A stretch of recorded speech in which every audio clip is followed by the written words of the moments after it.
Niño. Bueno, aquí estamos en el Instagram Live.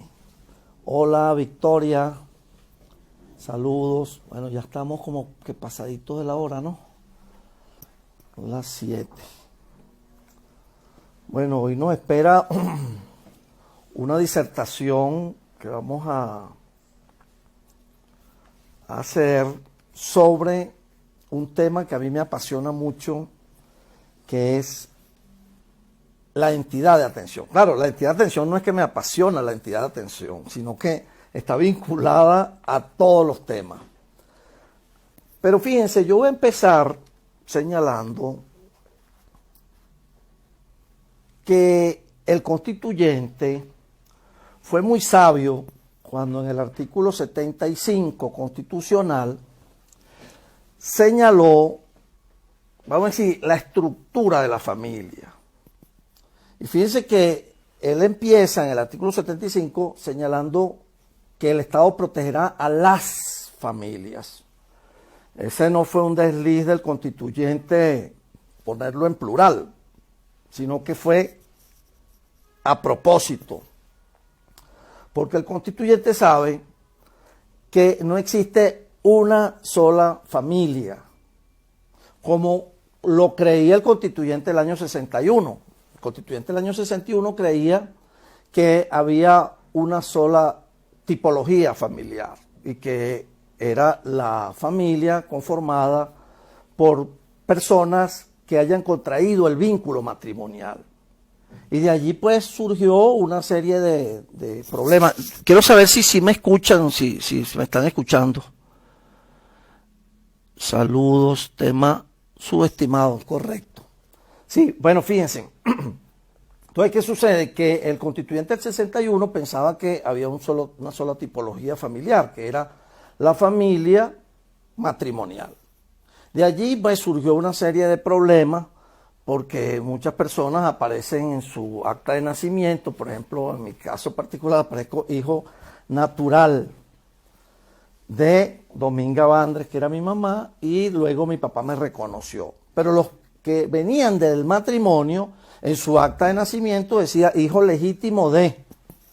Así, por ejemplo, la doctora Patricia, hija legítima de, porque viene producto de una unión matrimonial. En el caso particular, no nací de una unión matrimonial, sino de una unión concubinaria, pues. Entonces, fíjense que por allí empieza el tema. Entonces, el constituyente plantea la idea de que esas familias, como son variadas, puede ser una madre sola con sus hijos, un padre solo con sus hijos, los hermanos, etcétera, o sea, abuelos, tíos, una familia. Y hay muchísimas tipologías de organización familiar. Pero él planteó la idea de que esa estructura era de la naturaleza. Y además, señala pues, protegerá a las familias como una asociación de la naturaleza, una asociación natural. Y ahí tiene mucha razón. Y luego empieza a describir, vamos a decir, cuáles serían esos valores familiares. O sea, en principio, pues, que es el lugar donde puede ocurrir el desarrollo integral, un espacio fundamental, señala, donde ocurre el desarrollo integral de las personas. Luego empieza a describir los valores, dice solidaridad, esfuerzo común, respeto, la igualdad. Coloca a las tres personas como, vamos a decir, principales de la familia. Pone al padre, a la madre, primero a la madre, que ya estaba reconocida por la Constitución del año 61, pero aparece el padre que nunca había aparecido constitucionalmente. Y gracias a que aparece allí en la Constitución es que ahora cada vez que un padre, vamos a decir una persona, le van a hacer un hijo, bueno, al papá le otorgan un permiso, pues. Ese permiso es para que esté allí coadyuvando con la madre, ¿no? Y luego aparece cualquier otra persona que esté en posición de jefatura o sea, el jefe de la familia. O sea que aparecen tres figuras allí. Y posteriormente, la clave de todo esto, que es que el niño, niña y adolescente tiene un primer derecho, que es vivir y ser criado en su familia de origen. Y allí es donde viene el detalle. Porque después el constituyente señala que si es imposible, primer punto, imposible que viva y sea criado en su familia de origen, o que sea contrario al interés superior de ese niño, niña o adolescente. Por eso es importantísimo saber qué es eso del interés superior, porque para poder conocer y decir, bueno, es inviable, es imposible que viva y sea criado en su familia de origen, pero también señala el constituyente que sea contrario a su interés superior. En esas dos situaciones, inviable, imposible, o contrario a su interés superior, aparece la figura de la que hoy vamos a hablar. Bueno, una de las modalidades de la figura. Aparece la llamada familia sustituta. Es decir, que la familia sustituta es excepcional. Pero la familia sustituta también es temporal. Y la familia sustituta, para poder otorgar esa figura, es judicial. Es decir, son tres elementos clave que la temporalidad,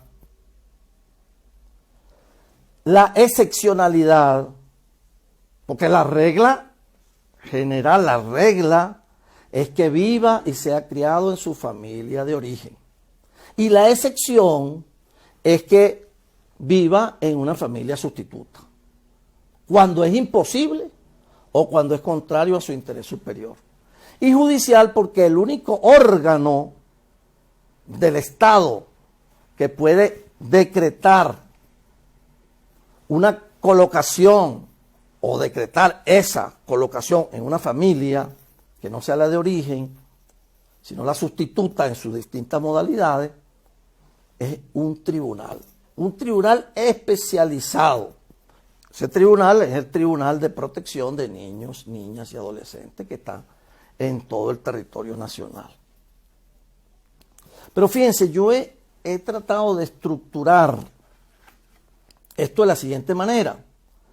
Si nosotros visualizamos la patria potestad, que es el conjunto de deberes y derechos que tiene papá y mamá respecto de sus hijos menores de edad, y que esa patria potestad tiene unos atributos, tienen que ver con la responsabilidad de crianza y la custodia, tiene que ver con la representación y con la administración de los bienes de ese niño, niña o adolescente. Y están de manera exclusiva y excluyente para papá y mamá.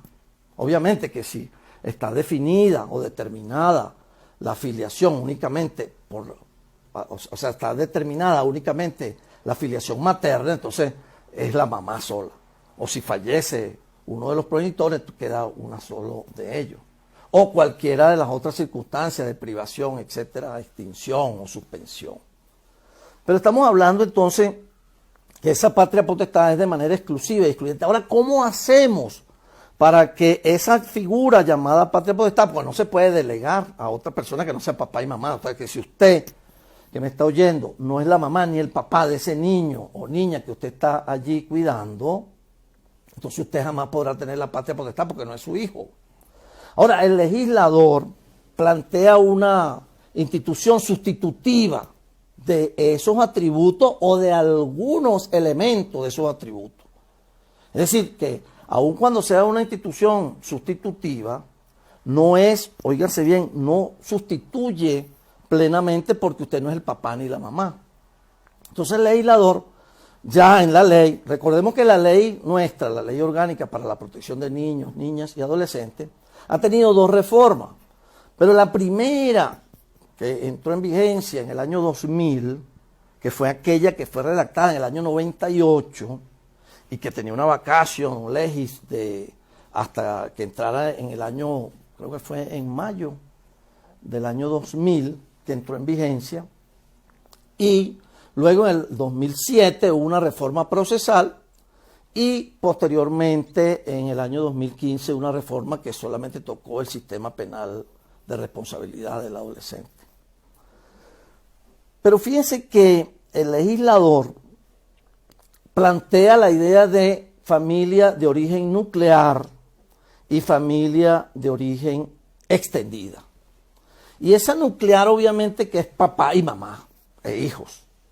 Y la extendida se extiende hacia los ascendientes, descendientes y colaterales hasta el 4º grado de consanguinidad. O sea que si estamos allí en ese entorno de ascendientes, descendientes o colaterales hasta el 4º grado de consanguinidad, estamos hablando de familia de origen extendida.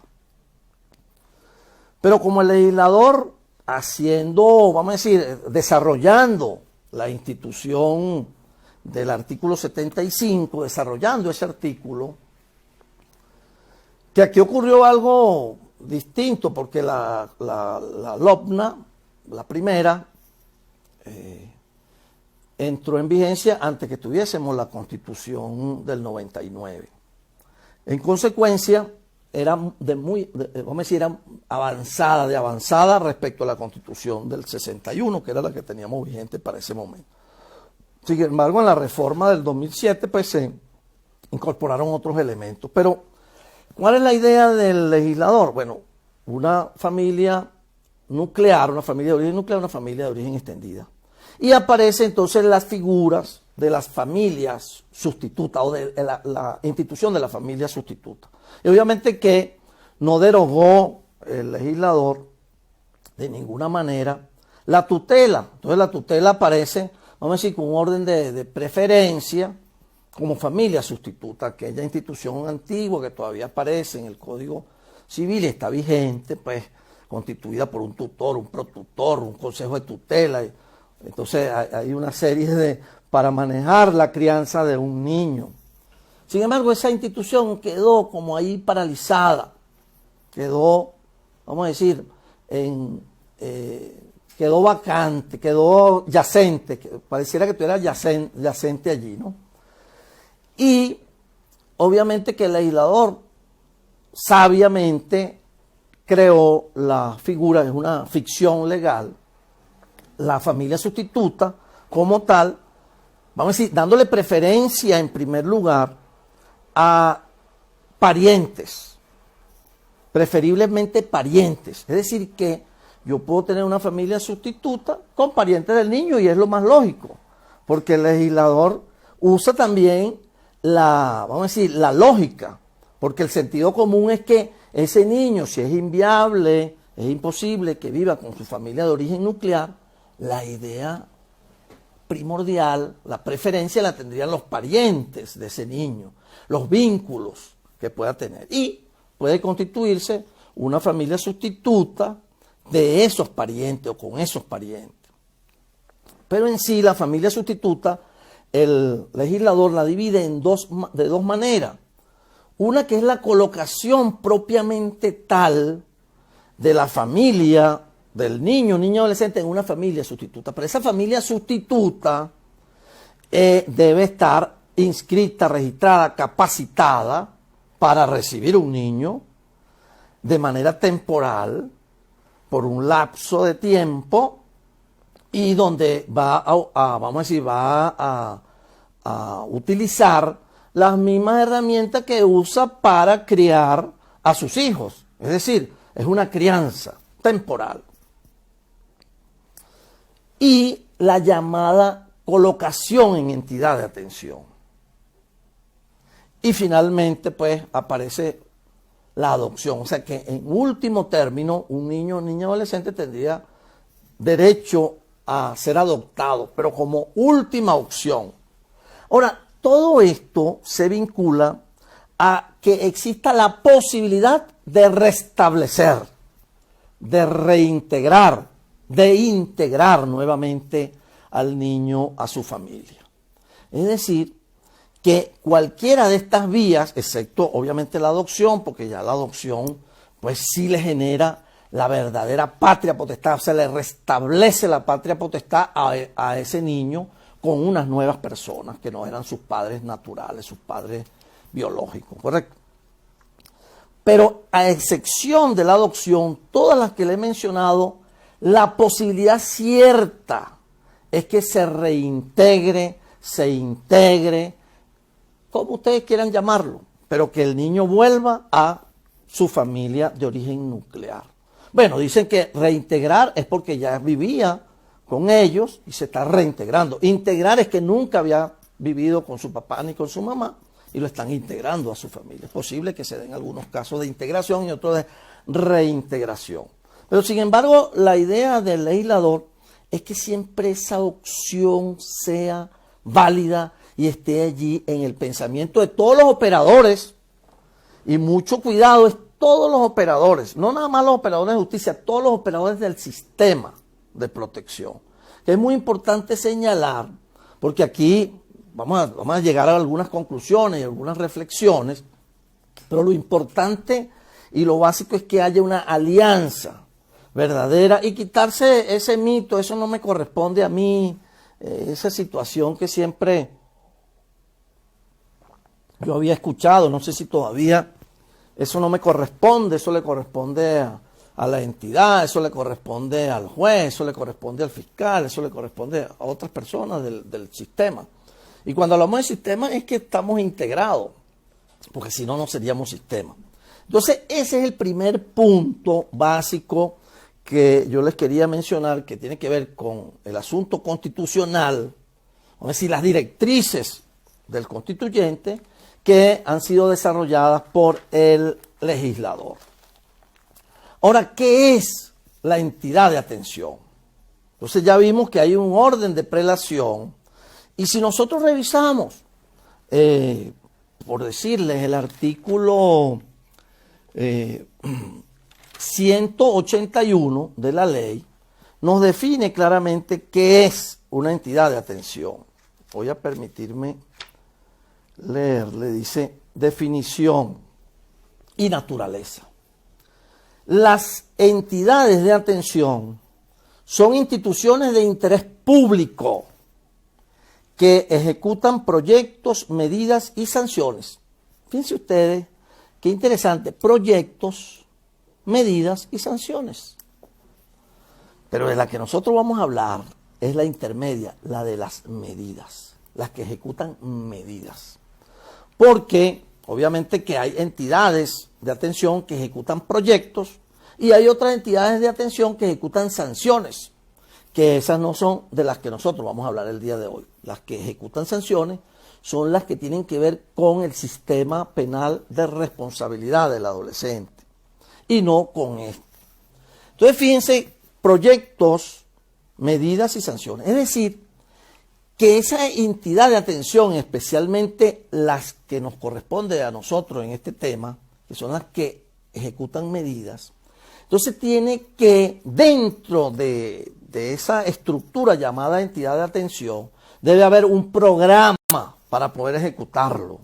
Un programa de cuidado de ciertos y determinados niños, niñas y adolescentes. Es decir, que tanto la entidad como los programas que ejecuten deben haber pasado por un sistema de evaluación, de inscripción, de registro, etc. ¿Sí? Porque si no lo hacen, entonces no pueden tener la permisología para poder iniciar operaciones, iniciar sus actividades.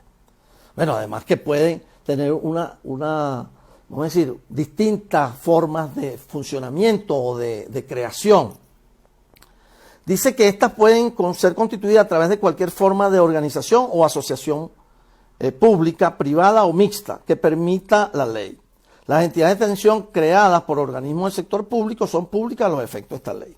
Luego dice, las entidades de atención del Sistema Rector Nacional de Protección Integral de Niños, Niñas y Adolescentes solo ejecutan las medidas de abrigo y colocación, las cuales son dictadas por la autoridad administrativa o judicial según sea el caso. Las entidades de atención del sistema penal son las que le dije de las sanciones. Y luego aparece una serie de responsabilidades, principios, etc. Pero lo que me interesa a mí es coordinar o tratar de enlazar esta idea de la definición de entidad de atención con la idea del orden de prelación que hemos señalado. O sea que la primera opción no es dictar una medida de colocación en entidad de atención a ningún niño. Eso no es ni la primera opción. La primera opción es volver el niño a su casa, a su hogar. Y la segunda opción, buscar una vía de la tutela, si es posible, y si no es posible la tutela, colocación familiar con parientes, si no es posible con parientes, con terceros que estén inscritos, ¿sí? Debidamente inscritos en el programa de colocación, y allí es cuando aparece la figura de la entidad de atención, o sea, la posibilidad de que un tribunal le decrete más bien una medida de colocación en entidad de atención después de haber recorrido esto y revisado que no sea, vamos a decir, que sea posible devolver al niño a su hogar con todas las condiciones, etcétera, pero no ir directamente a la colocación en entidad de atención, que es lo que ha ocurrido. O sea, que lo primero que hace un tribunal cuando tiene colocación, o pasan de abrigo a la misma, inclusive en la misma entidad de abrigo, dejan al niño allí en colocación. Pero eso no es lo más grave. Lo más grave es que convierte esa entidad de atención o se convierte en un depósito de niños. El expediente queda arrumado allí en la sede de los tribunales y ahí se quedó. Entonces yo he visto jueces llorando cuando el muchachito va a cumplir 18 años, que todavía estaba allí en una entidad. Entonces yo pregunto, ¿pero vas a llorar ahorita? No llores en este momento, tienes que haber revisado tu expediente porque de paso ya vamos a llegar al punto de la revisión. ¿Cuál es el deber ser entonces? El deber ser es que el Estado garantiza esa protección a las familias, con esos valores, vivir y ser criado en su familia de origen, nuclear. Y si es inviable es que aparece la figura de la familia sustituta. Cuando eso sea imposible o contrario a su interés superior. Entonces, repasando, tenemos la familia de origen nuclear, la familia de origen extendida, tenemos la tutela y esta figura de colocación familiar, familia sustituta o en colocación en entidad de atención. Oído y hay que resaltar que siempre va a haber la posibilidad de reintegrar al niño, estudiar la posibilidad de reintegrar al niño. Entonces la entidad de atención tiene que estar inscrita y sus responsables también. Hay una idea muy escueta que yo he tratado de, no desde ahorita, sino en todas las oportunidades que he tenido, es que hay un representante administrativo de la entidad, el director de la entidad. Pero usted puede inscribir a tantos responsables, usted estime, dentro de la entidad. Responsable de la responsabilidad de crianza. Porque ¿de qué se trata? Usted va a tener unos niños allí para criarlos provisionalmente, de forma temporal. Los decretos de colocación en entidad de atención tienen que tener una motivación. Yo quisiera leer uno que tenga todo, que me diga por qué es inviable, cuáles son los informes que valoran eso, para decir que es inviable o es contrario al interés superior del niño. ¿Qué se hizo para reintegrar a ese niño a su familia de origen nuclear? ¿Dónde está la investigación de los parientes? ¿Tiene pariente o no tiene pariente ese niño? Después que usted me diga todo eso y todas las inviabilidades, las imposibilidades, es que usted me puede decir que lo va a meter en esta situación que se llama colocación en entidad de atención.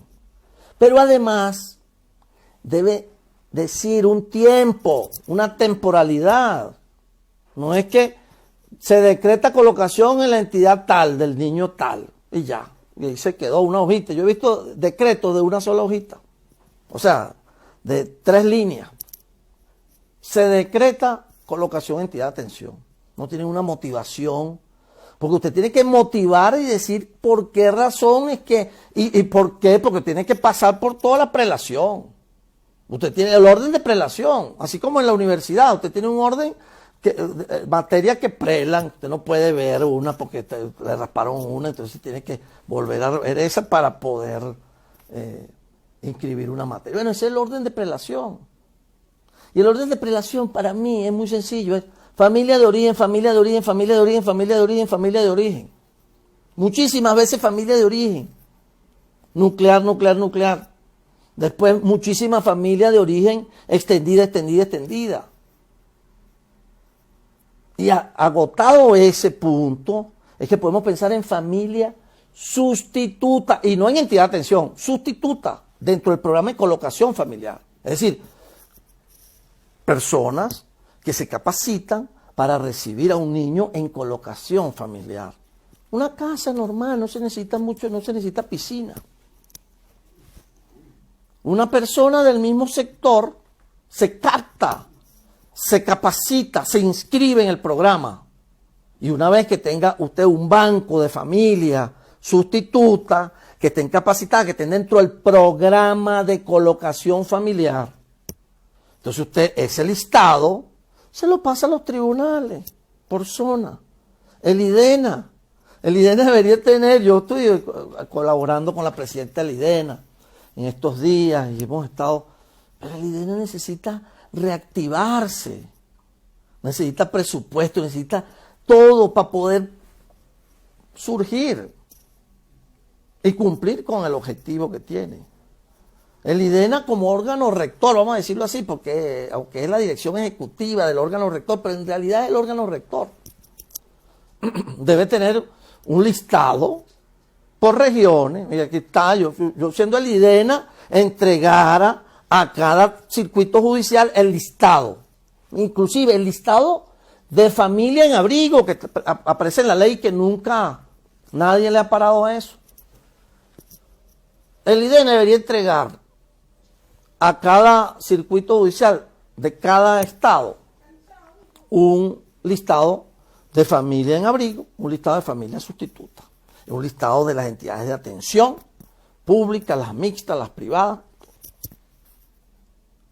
Y el listado de familia sustituta es muy interesante, muy importante. Y que a veces la gente dice, cúnchale, pero es que eso es mucho dinero y que no tenemos ese programa. Bueno, yo le voy a decir, por mí, cuando estuve en el estado Vargas, mire, sin recursos ni nada, con apoyo de todas las instituciones públicas y algunas privadas, etcétera. Y nos trasladamos ¿son cuántos? 10, 11 parroquias. Todas las 11 parroquias las visitábamos, hablándole a la gente, con monitoreo, con cosas, con pancartas, con trípticos que hacíamos. Y logramos captar en cada parroquia un poco de gente que estaban interesados en este tema, en la decolocación. Gente que se prestaba, que fueron evaluados. Pero dentro del mismo sistema, óigase bien, dentro del mismo sistema hay actores del sistema de protección que no colaboran y son vitales. Entonces, si tú le vas a poner trabas a las personas que tienen una motivación porque los han logrado sensibilizar con las charlas, con todo lo que hicimos, pero si tú no, como actor del sistema, no colaboras en las evaluaciones, en la cosa, y más bien le pones traba, la gente se escapa pues, y dice, no, yo no voy a seguir en esto.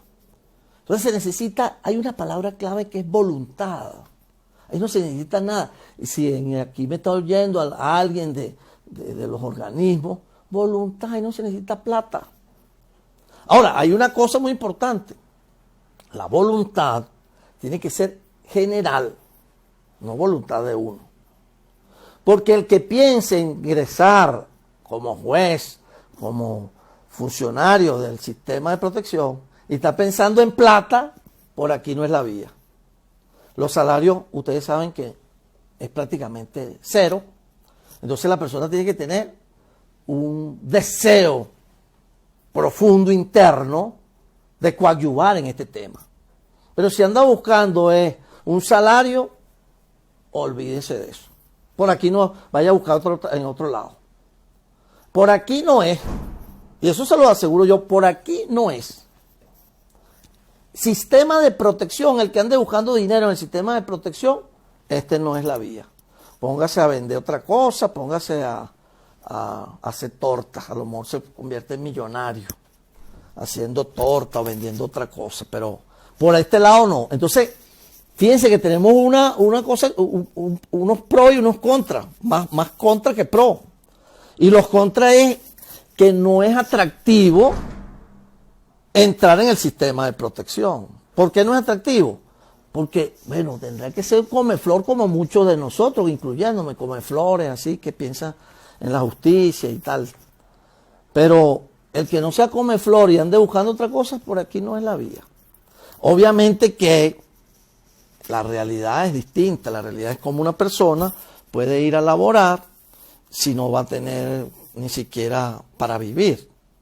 Y esta es una reflexión muy importante para el gobierno, para las autoridades. De alguna manera tendrán que poner atractivo esto. Porque si no, fíjense, vea cuántas personas, si quiere hagan un estudio para ver qué personas están por allí todavía en el sistema. Muy pocos. Los que quedan son verdaderos valientes dentro del sistema, incluyendo los jueces y todo el sistema integral de protección.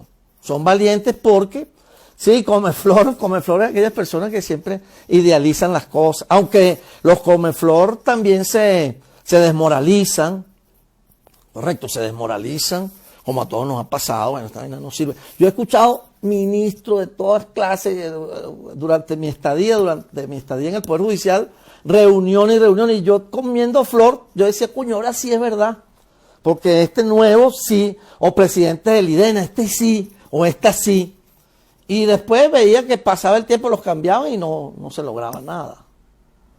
Y así pues, ese es el comeflor. Entonces uno se desmoraliza y se vuelve a, coño, pero no me puedo desmoralizar. Y bueno, yo por esta vía estoy tratando, bueno, en la universidad, etcétera, y en cualquier chance que siempre me dan en algunas conferencias. Bueno, yo soy ponente frecuente en este asunto del foro de la niñez en el Tribunal Supremo de Justicia. Y yo siempre me invitan y cuando me invitan voy y digo las cosas que tengo que decir. Ahora bien, sí, la vocación de servicio, sí, es muy importante, así lo es uno. Y con lugar, saludo, saludo con lugar es Sergio. ¿Cómo está Sergio? Saludo.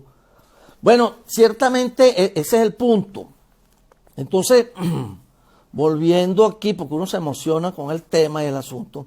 Entonces tenemos que esa entidad de atención tiene que pasar por una serie de, primero, constituirse como asociación civil, etcétera, pública, privada, como sea.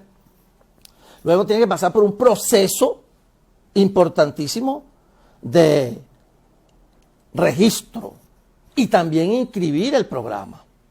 Y una vez que le dan todo, tiene toda su permisología, debe tener inclusive vamos a decir, unos ingresos. Debe plasmarlo allí, porque ¿de qué va a vivir la entidad de atención? Tiene que tener una vía presupuestaria fija. Entonces, en la ley aparece todo ese catálogo de requisitos, etcétera. Entonces, uno se supone que usted es juez o está dentro del sistema y usted ve una entidad de atención, uno se tiene que imaginar que ha pasado por todo ese proceso. Y ese proceso se hace ante el Consejo Municipal de Derechos de Niños y Niñas Adolescentes de ese municipio donde está funcionando. Claro, hay unas que se inscriben cuando son de mayor amplitud, etcétera. Pero lo que quiero llegar al punto es que cuando una entidad de atención empieza a funcionar, es que se supone que ya pasó por todo. Pero yo he visto entidades de atención que no han pasado por nada y están funcionando, que no han pasado por ningún, o por lo menos en el tiempo que yo estuve, detecté una o dos entidades de atención, y entonces planteé el asunto, o se inscriben o cierran eso, porque ustedes no están inscritas y no cumplen con los requisitos específicos de eso. Inclusive cuestiones religiosas y tal. Yo con la cuestión religiosa siempre tengo así cierta distancia, porque han ocurrido muchas cosas. Gente que son, no todos obviamente, católicos, evangélicos, pero entidades de atención de evangélicos y tal. Entonces tuve varias situaciones muy peligrosas. No estoy diciendo que todos los evangélicos ni que todos los cristianos, no, algunos. Igual con gente católica que forman entidades de atención y tal, que tener mucho ojo. Entonces, un caso hipotético, que nos quede solamente la alternativa de que sea en colocación en una entidad de atención, debe el juez que lo está dictando pensar la temporalidad, pero pensar también en un programa, en un método para lograr reinsertar a ese niño, volverlo a su hogar. Y si no, si es inviable, pensar en la otra alternativa, en la definitiva, en la adopción. Porque el problema es que el niño no se quede allí en la entidad de atención. El niño es temporalmente allí. La única solución que tendrá el niño definitiva es o vuelve a su hogar, a su familia de origen nuclear, o la alternativa de la adopción. Háganlo así. Y la alternativa de la adopción es válida, independientemente de la edad del niño o si es adolescente, pero haga su trabajo, porque la historia queda plasmada. Y así, como está el doctor Sergio, que también fue juez, Patricia, que creo que la veo por allí está la historia de ellos y la historia mía. ¿Qué niño nosotros dejamos en una entidad de atención que permaneciera largos periodos? O qué hizo Patricia, qué hizo Sergio, qué hice yo, para lograr o que ese niño restablecerlo a su hogar o pasarlo para la vía de la adopción. No importa. Si usted hace todo su trabajo, la historia se lo reconocerá allí, más nadie. Se lo reconocerá. Bueno, ahí ese tribunal hizo todo lo posible, mire, investigaron, hicieron todo esto, se hicieron todos los informes, era inviable, se planteó el asunto de la adopción, quedó certificado, quedó con un auto de adoptabilidad y ahí se quedó. Bueno, usted hizo todo lo posible, llamó para todas partes, buscó en la oficina de adopciones de la región donde usted estaba y llamó después, si no se pudo allí, llamó a otras oficinas de adopciones. Eso tiene que hacerlo. Y si era imposible en las oficinas de adopciones de toda Venezuela, bueno, la adopción internacional. Es decir, usted tenía que agotar todo para que usted tenga su mente tranquila y pueda dormir tranquilo. Claro, todos los que he mencionado ya estamos fuera del Poder Judicial, pero sé, y a mí me consta, por ejemplo, de Patricia y de Sergio, que creo que son los únicos que he visto por allí. No sé si habrá otro del Poder Judicial o de porque es que no leo aquí. Que sé que son personas que hicieron todo lo posible porque son gente que estaban vinculados a mí. Y, por ejemplo, con Sergio fui a muchísimas reuniones y sé cuál era el trabajo de Sergio Pérez y de Patricia Betancourt.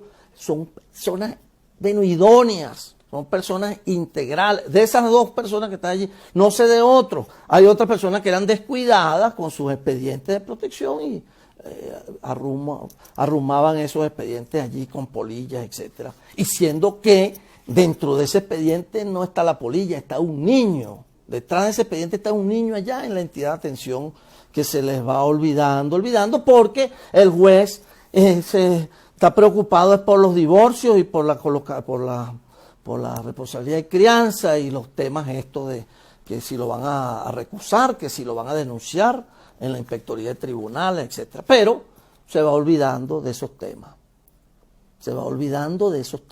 La importancia de la corresponsabilidad del sistema. Claro, es que la palabra sistema es engranaje. Y si no hay ese engranaje, olvídese. Doctor, cuando se decida que va a la cuenta la opinión del niño, realizada una evaluación con psicopedagogo. Claro, la opinión, todo eso. Lo que pasa es que esto es un tema demasiado amplio. Aquí tendríamos que hablar del interés superior de la opinión. Fíjense, nada más para muy cortico, para no caer en cosas repetitivas. Si usted tiene voluntad, el juez debe ir a la entidad de atención, a revisar el expediente administrativo, a hablar con el niño, es la escucha activa del niño. El niño va a ser muy difícil que le decir a la que lo cuida allí, lléveme para el tribunal que quiero hablar con el juez. Pero el juez sí puede ir, y eso queda cerquita, eso no le cuesta nada. Y tiene un teléfono celular y puede llamar, porque eso lo hicimos en la práctica. Por ejemplo, en Vargas, nosotros creamos, vamos a decir, con el apoyo de todo el sistema regional, etcétera, con la gobernación, por todos lados. ¿Qué hicimos?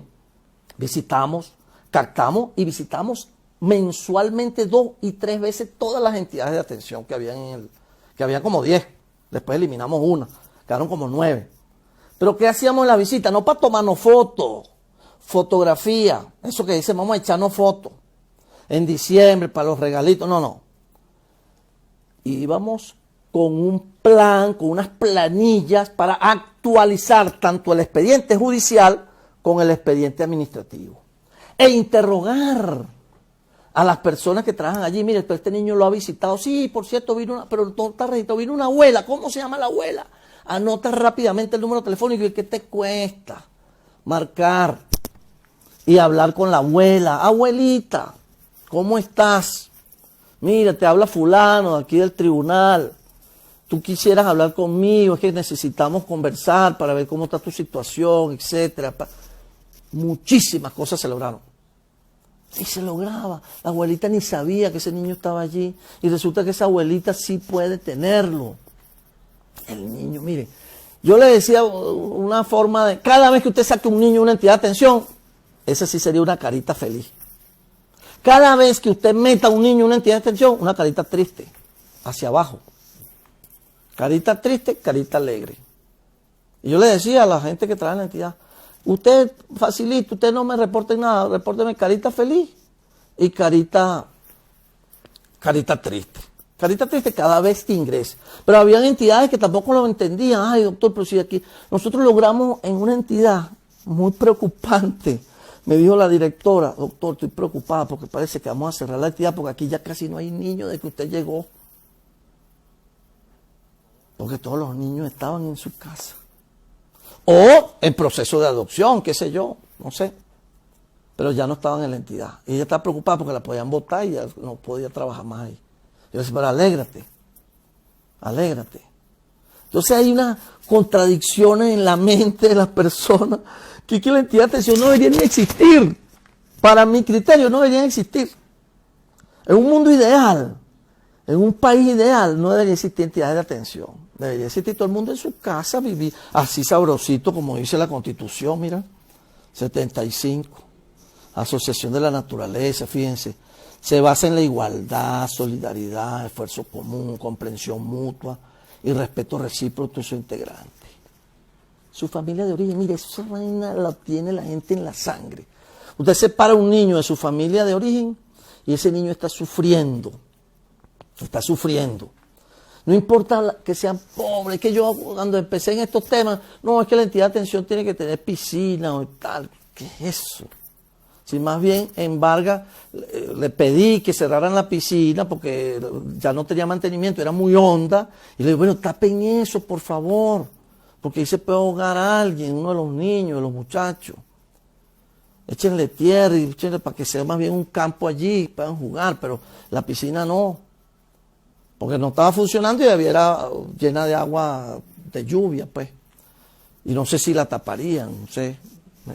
Eso fue la última vez que hablé con una directora de Lidena, de la presidenta de Lidena, por cierto. Y no sé si lo logró hacer. Pero bueno, vamos a decir, llegando ya no sé cuánto tiempo tenemos, pero ya para ir concluyendo, entonces tenemos una finalidad de la entidad de atención, que es simplemente mantener al niño de manera temporal allí, pero además coadyuvar en el retorno del niño. La entidad de atención no es pasiva. La entidad de atención no se puede quedar quietica, porque la entidad de atención tiene que elaborar cada 3 meses un informe de cada niño, individual, y remitírselo al tribunal. Y el tribunal tiene que leer el informe porque el tribunal tiene por lo menos cada 6 meses de revisar la medida. Y la revisión no es, la revisión es exhaustiva.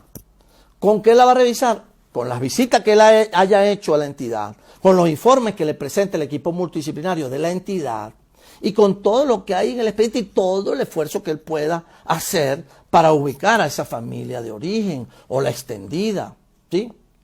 Aquí dice, doctor, excelente lo que usted expone, sin embargo hay niños en situación de calle que hoy duermen debajo de los puentes, se bañan, correcto. Esa es otra situación. Esa es una situación gravísima.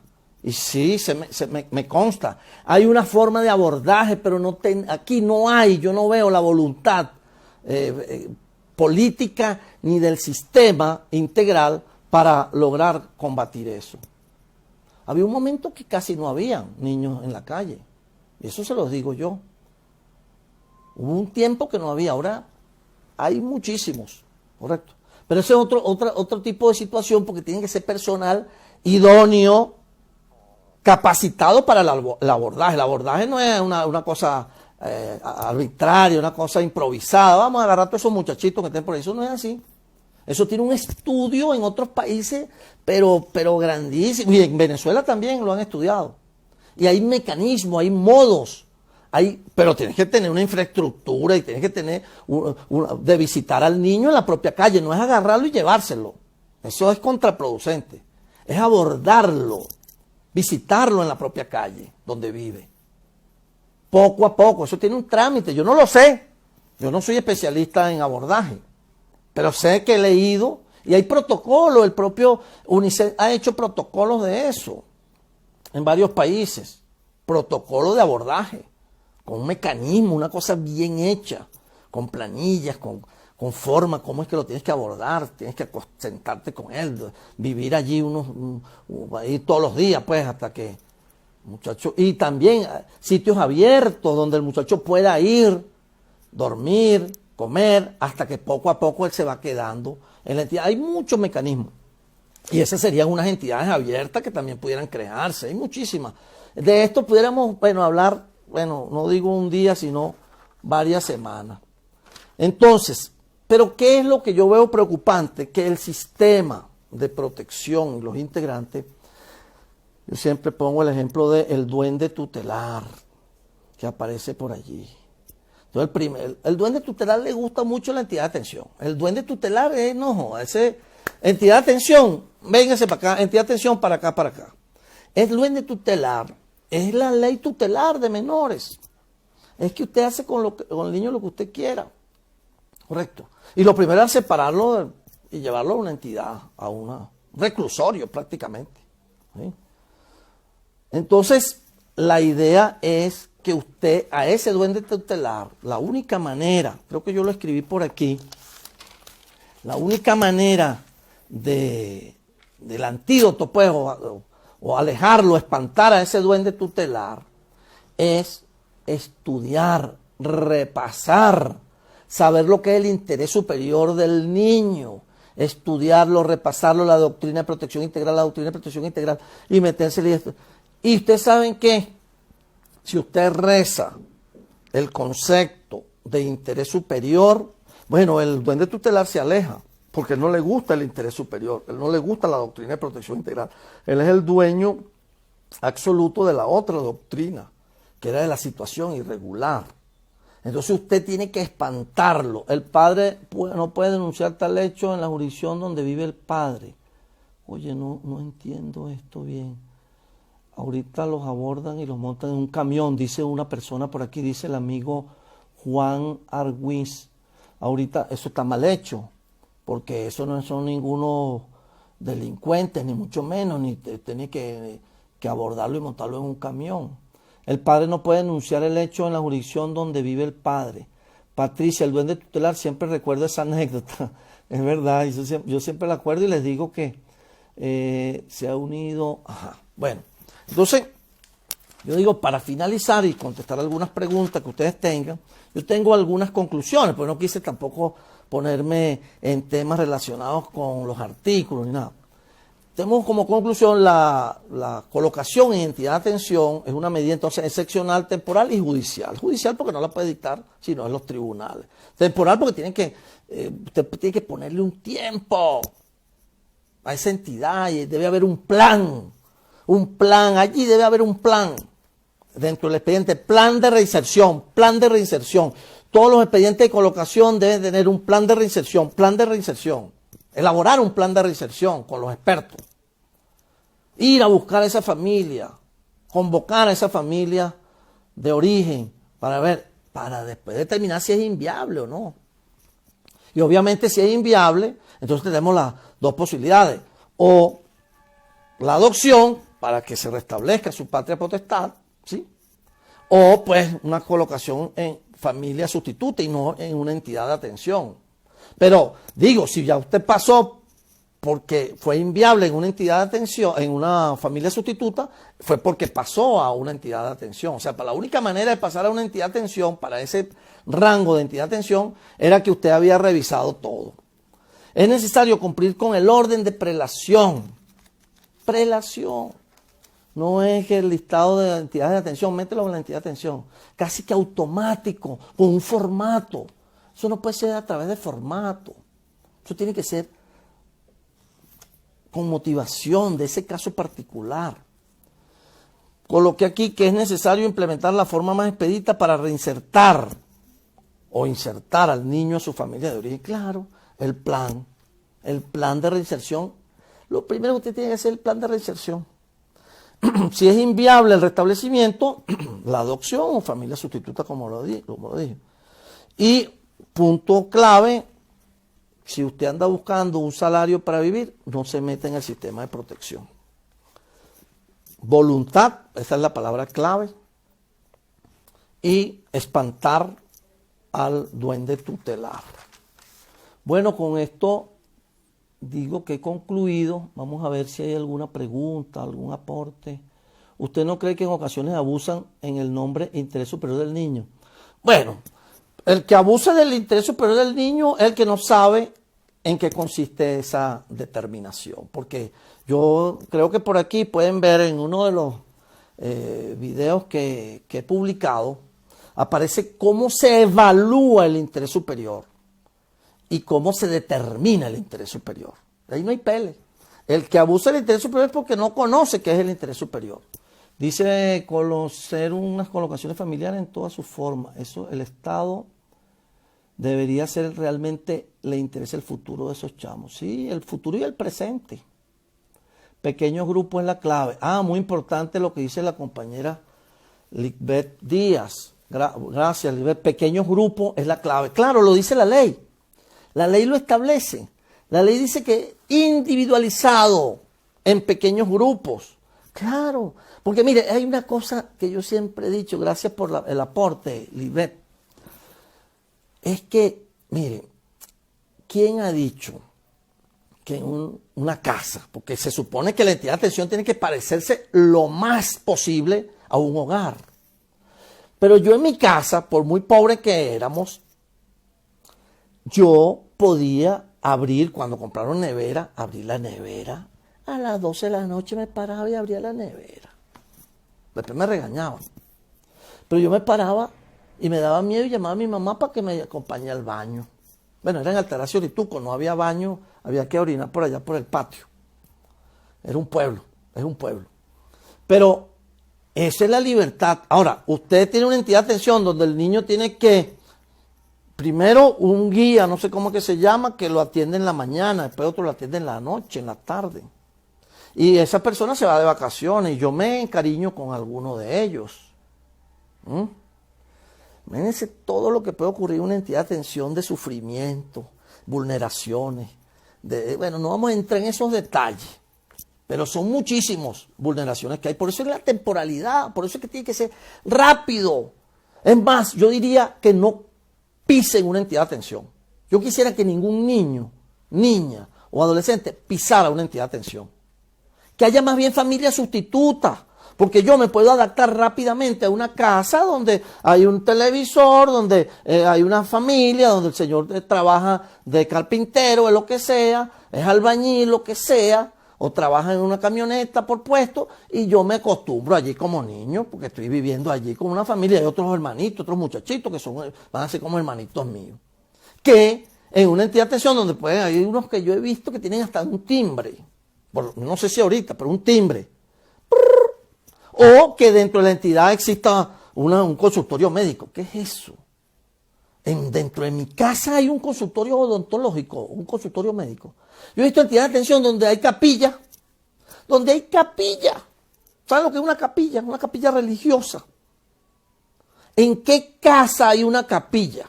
¿En qué hogar de ustedes, de todos los que me están oyendo, hay una capilla, hay un consultorio odontológico dentro del hogar? A menos que su mamá o su papá, su tía tenga el consultorio ahí dentro de la casa para atender al público. Escuela dentro de la entidad de atención, por favor. La entidad de atención no puede tener la escuela adentro. Usted tiene que sacar a los niñitos de la entidad de atención para llevarlo a la escuela.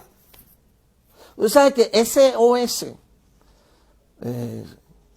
ellos tienen una modalidad que a mí me parece interesante, que son familias, tienen unas aldeas infantiles SOS, y ellos operan como si fuera una familia.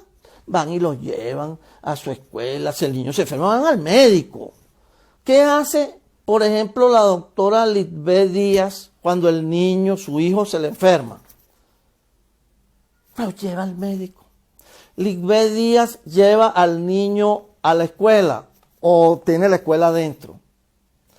Si son religiosos, Lisbeth Díaz lo lleva a la iglesia evangélica, católica, lo lleva, está afuera, está externo.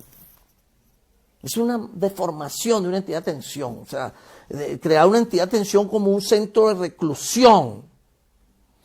Para mí, yo eliminara, si van a reformar la ley algún día, reformara eso y creara más bien familia sustituta. Es que yo estuve revisando hacia atrás, mire, yo le he echado pierna a este tema, porque es muy apasionante. En el Estatuto de Menores de 1949, ojalá lo pudieran echarle un vistazo, había familia sustituta. La ley tutelar, miren cómo está toda rayada, ley tutelar de menores, del año 1980. Esta deroga esta, y esta es derogada por esta. Esta por cierto me la dieron de Lidena. ¿Sí? Y entonces, aquí hablan de... Bueno, una idea, nada más. Hay muchas cosas malas de las leyes viejas, pero hay cosas que se pueden rescatar. Por ejemplo, hablan de una dieta o unos recursos económicos para la familia sustituta que el Estado daba. No sé si los daba, pero eso es una idea, pues. Ahí aparece. Entonces, fíjense que es muy interesante. Déjenme seguir leyendo por aquí. Ojalá se forme alguna vez tribunales solamente. Bueno, mire, eso que está preguntando, aportando Carla. Saludos, Carla. Muchos cariños. Carla, claro que sí. Es que la primera vez yo recuerdo a la doctora Ofelia Rusián. Saludos si me está escuchando Ofelia. Mi gran Ofelia Rusián. Que en los primeros tribunales, aquellos que se llamaban salas de juicio, etcétera, etcétera, había una disposición que se podían conformar por materia. Y los únicos jueces comeflor de aquella época fue Ofelia y esta persona que está aquí, que levantamos la mano, que aceptáramos únicamente, y así lo hicimos, era nada más sistema, o sea, éramos de protección, o sea, nada más colocaciones en entidad de atención y aquellas medidas que transformamos de esta ley tutelar, transformamos las medidas que estaban aquí en las medidas que estaban aquí. Y los únicos que aceptamos todos los expedientes del área metropolitana de Caracas fue Ofelia Rusián y este servidor. Que no nos dieran divorcio, que no nos dieran nada de eso. Más bien los demás jueces querían era divorcio y cosas de las cuestiones que se llamaban familiares, etcétera, ¿no? Relaciones familiares. Y lo único que agarramos todo eso y transformamos todas aquellas medidas y sacamos muchachos para su casa, pero a montonones. Bueno, yo me acuerdo la primera vez recibí 2.000 expedientes y Ofelia 2.000. Después todos los jueces nos mandaron todos sus expedientes que eran de protección, de colocación y cosas de estas, a nosotros. Y nosotros depuramos todo lo que pudimos de eso. Que después, bueno, claro, después lograron. Pero sí había esa fórmula, Carla. Había esa fórmula. Después en esta ley no, si se pudiera implementar que hayan jueces exclusivamente con vocación de servicio para que se dediquen solamente a eso, a todo lo que tenga que ver abrigo, colocación en familia sustituta, colocación familiar, y los demás jueces que se carguen de los otros temas. Pero muy interesante retomar eso. Ojalá Lisbeth Díaz nos escuche este punto, que sería importante que se comunique con Carla, que ella tiene conocimiento, conmigo, de ese punto, que pudieran ponerlo como un elementico allí, un elemento, y reestructurar ese sistema judicial, de que hayan jueces, vamos a ver quiénes huyen. Seguramente nadie va a levantar la mano para quedarse con esas colocaciones. Luego dice el Estado, luego, excelente, querido, gracias. ¿Cuándo es el otro conversatorio, doctor? Bueno, no sé, vamos a Juan Arguins, muy pronto. Yo estoy comunicado permanentemente por aquí, por las redes, de acuerdo con la vocación de servicio dentro del sistema. Está de acuerdo, correcto, excelente. Buenas noches. ¿Quién debe supervisar las entidades? No, eso está previsto en la ley, ahí no hay nada que hacer. Fíjense, las entidades de atención las supervisan dos entes, vamos a decir, importantísimos. En primer lugar, la Defensoría del Pueblo. Yo no sé, yo nunca he visto un defensor del pueblo supervisando las entidades de atención. Nunca lo vi desde la vigencia de la ley. Nunca tuve contacto con la Defensoría del Pueblo. No sé si en la actualidad. Pero fíjense, el mismo Consejo Municipal de Derecho que le otorgó el permiso, que le otorgó el registro, la inscripción de su programa, puede supervisarlo, puede revocarle el registro, ¿correcto? Abordar estos temas se requiere mucha preparación. Bueno, preparación sí, es verdad, pero esa preparación, bueno, yo soy primer voluntario para irlos a preparar cuando me llamen. Cuando me llamen para preparación, aquí estoy un voluntario, sin cobrar nada, gratuitamente, y lo haría con mucho cariño, explicarle. Mira, es que si usted revisa un Consejo Municipal de Derecho, yo quisiera que alguien revisara los consejos municipales de derecho de toda Venezuela y me diga qué Consejo Municipal de Derecho tiene registrado perfectamente las entidades de atención y los programas que ejecutan, y además los responsables. Yo he ido a consejos municipales de derecho y le he preguntado, ¿dónde están los responsables? ¿Registrados, inscritos? No, nosotros no tenemos. Pero es que está en la ley. Usted tenía que exigirlo. Esa entidad de atención no tiene responsable, o por lo menos inscrito aquí. Se requiere mucha... Aquí dice Guzmarimar. Doctor, de acuerdo con usted que el niño debe estar con su familia de origen, pero ¿qué pasa si esa familia... Bueno, es que obviamente la Constitución y la ley dicen, cuando sea imposible o contrario a su interés superior. Si una situación de maltrato, hay que ver qué está pasando con ese maltrato. Porque es posible que esa familia maltratadora no dejarla que sigan maltratando. Hay que incluirla en un programa de atención a esa familia maltratadora. Pero entonces, bueno, es que no hay programa, pero está previsto en la ley. Estamos hablando del deber ser. El deber ser dice que existen programas. La idea es no separar. Mire, que yo recuerdo, mire, nada más como un detallazo, pues, que me estoy acordando en este momento. Una señora que se le lanzó a la caravana presidencial hace muchos años, cuando estaba Chávez de presidente. Y ella lo esperaba, lo esperó, todo fue planificado por ella, porque vivía en la calle con su hijo. Y se le lanzó. Pero como la gente no sabe, Chávez dio una instrucción, mire, ayúdeme a esta señora. Bueno, ¿qué hicieron? Adivinen qué hicieron. Agarraron a la niña y la metieron en una entidad de atención. Separaron a la niña, que viviendo en la calle, estaba con su mamá.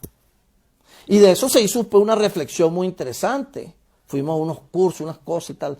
Un juez, tú sabes cómo es la cosa aquí en Venezuela. Que una persona no ha dado una palabra, no ha dicho nada al presidente. Cuando están los aduladores haciendo todo, porque creen que el presidente dio esa instrucción. El presidente no dio ninguna instrucción de eso. Ayúdenla. Ayuden, dijo el señor.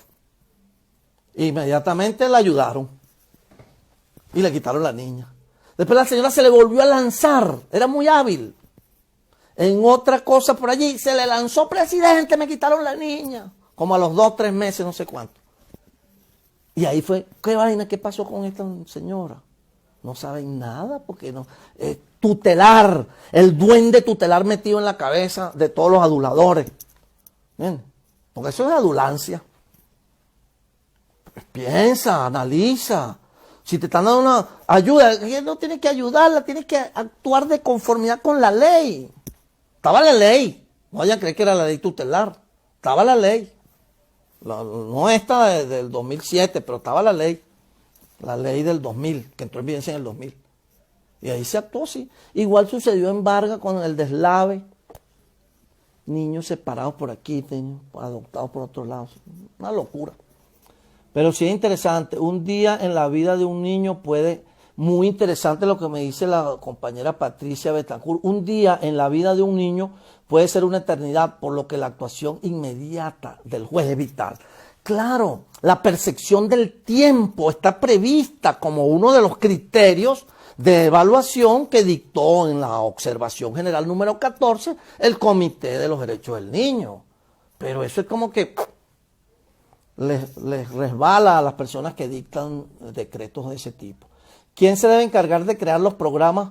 Mire, es que no hay quien, cualquiera. Carlos Chacón. Cualquiera persona puede crear un programa de familia sustituta. Cualquiera. Agarra la ley, buscamos los requisitos y le echamos. Y creamos nuestra... Vamos, tenemos que cumplir con unos requisitos que establece la ley ante el Consejo Municipal de Derecho. Y crear los programas. Los programas es lo que se va a ejecutar dentro. No es el cascarón vacío de la entidad, óigase bien, es que adentro de la entidad hay un programa para ser ejecutado, hay un plan operativo, hay esto. ¿Por qué? Porque hay unos principios y unas funciones que están previstas en la ley que debe cumplir la entidad. ¿Qué debe cumplir la entidad? Atención, darle comidita al niño, darle educación al niño, o sea, llevarlo para la escuela mientras esté allí.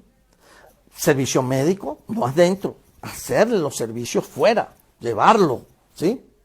Pero hay una cosa importantísima, restablecer, coadyuvar en el restablecimiento. Míreme, yo escribí por aquí las responsabilidades. Interés superior, tienen que saber qué es. Preservar los vínculos familiares. Entonces, hay entidades de atención, no permitían la entrada a la mamá porque la mamá venía sucia. Venía con la ropa sucia. Tuve que ir yo allá. Mira, vale, ¿qué vaina es? No, es que la señora viene sucia, es un mal ejemplo. No sea usted tan pendejo. Que la señora trate de sacar a ese muchachito de ahí como del lugar y se lo entregue a su mamá después. Le di un plan, una cosa, señora, tiene que bañarse, está bien. Vamos a hacer una vaina psicológica, vamos a ayudar. En Vargas se le dieron viviendas a personas. Pobreza. Un niño está en una entidad de atención por pobreza y está prohibido por la ley. Y los jueces lo mandan por ser pobre. Te vamos a mandar por ser pobre. Para la entidad de atención. Entonces yo iba y la señora, no, ¿cuál es el problema que usted tiene? Nada. Es pobre, no tienen vivienda. Entonces, ¿cree que sea posible eso? Que un niño esté por ser pobre en una entidad de atención, por no tener dónde vivir. ¿Quién se le debe encargar? Lo que menos se parece a es un hogar, si es verdad. Así es, doctor, programa de simplifiquen y reintegren las niñas. Claro, si ustedes crean, Lickbeck, si ustedes crean programa de familia sustituta, donde todos nosotros podamos tener un niño dentro de nuestro hogar, temporalmente. Pero ese temporal tiene que ser temporal, no como los puentes de guerra que ponían, o las cosas que hace el gobierno, ponen una cosa y lo dejan así temporal para toda la vida. No, es la temporalidad. En el propio decreto yo pido que los jueces coloquen cuánto es el tiempo máximo que va a durar ese niño allí. Porque usted tiene cada 6 meses revisarlo. La medida. ¿Para qué? Para ver si cambiaron las circunstancias. Porque si no han cambiado, usted puede ratificar la medida.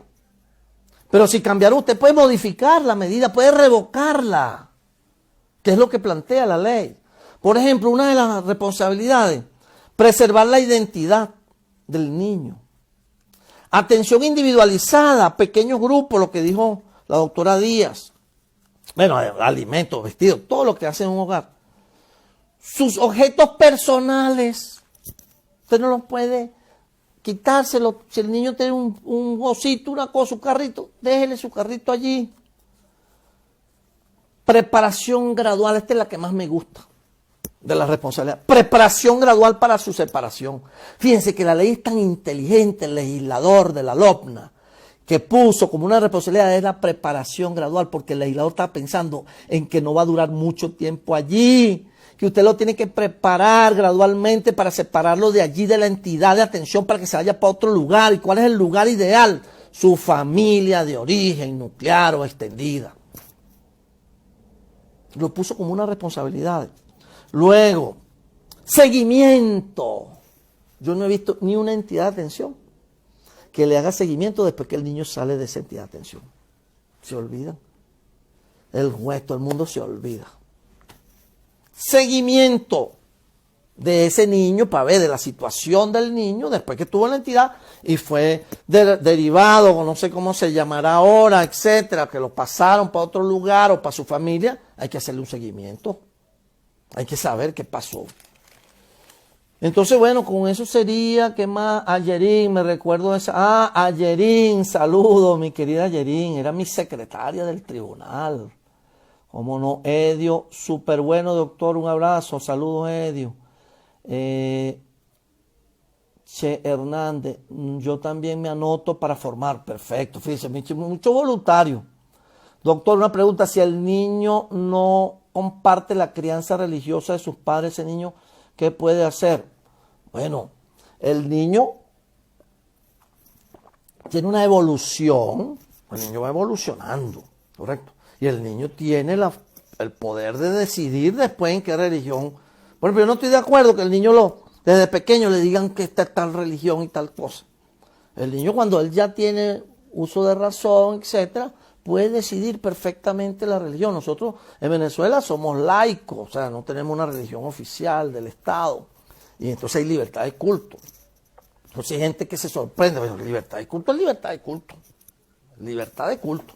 Y el niño tendrá que decidir, pero va a decidirlo en un momento determinado. Porque un bebé, ¿cómo lo decide? Un niño de 2 años, de 3 años, de 5 años, quizás no tenga la formación para decidir si esta religión le gusta o esta es mejor o aquella. Es una decisión individual. Buenas noches, doctor. Mejor ilustración imposible. Excelente disertación. Muchísimas gracias. Así lo es. Muy reflexiva además. Excelente ponencia. Saludos, doctor. Francamente me siento satisfecho por la actividad. Gracias por su tiempo, su experiencia. Bueno, fíjense, voy a tratar, no lo sé hacer, pero dejar esto colgado allí en mi cuenta de Instagram y allí ustedes pueden dar aporte y tal. Y yo les voy a contestar algunas otras cosas que no nos dio tiempo. Y bueno, por su atención, muchísimas gracias. Y ojalá Dios quiera podamos no tener entidades de atención o tener muy pocas en Venezuela. Francamente me siento satisfecho. Gracias por su tiempo, experiencia y su conocimiento.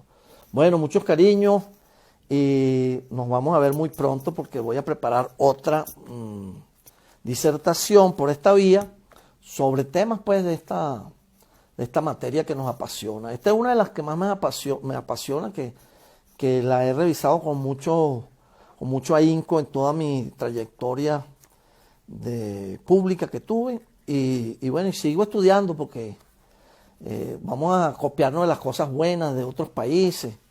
Hay muchísimas legislaciones, muchas reglamentaciones que pudiéramos incorporarlas en nuestras reformas que vaya. Ayerín, puedo contar con mi apoyo también. Fíjense, aquí se está anotando. Zaida Pacheco. Oye, Zaida, mucho cariño. Puro gente buena que está aquí. Excelente. Zaira también. Zairabe, que fue fiscal del Ministerio Público, muchos cariños. Edio Araque, muchas gracias. Miriam Pino, excelente. Doctor Fran, ¿cómo está? Saludos a usted. Oye, muchos cariños, doctor. Gracias por haber asistido a esta disertación. Bueno, más que todo fue unas reflexiones, cosas que uno tiene por dentro que quiere exponerla y buscar alianzas, porque aquí hay mucha gente buena y gente que pueda tener alguna influencia gubernamental o en la Asamblea Nacional Mire, yo estoy siempre a la orden para ayudar. Me mandan cualquier cosa que yo la reviso y doy mis aportes. Bueno, muchísimas gracias a todos, muchos cariños y Dios los bendiga. Hasta luego.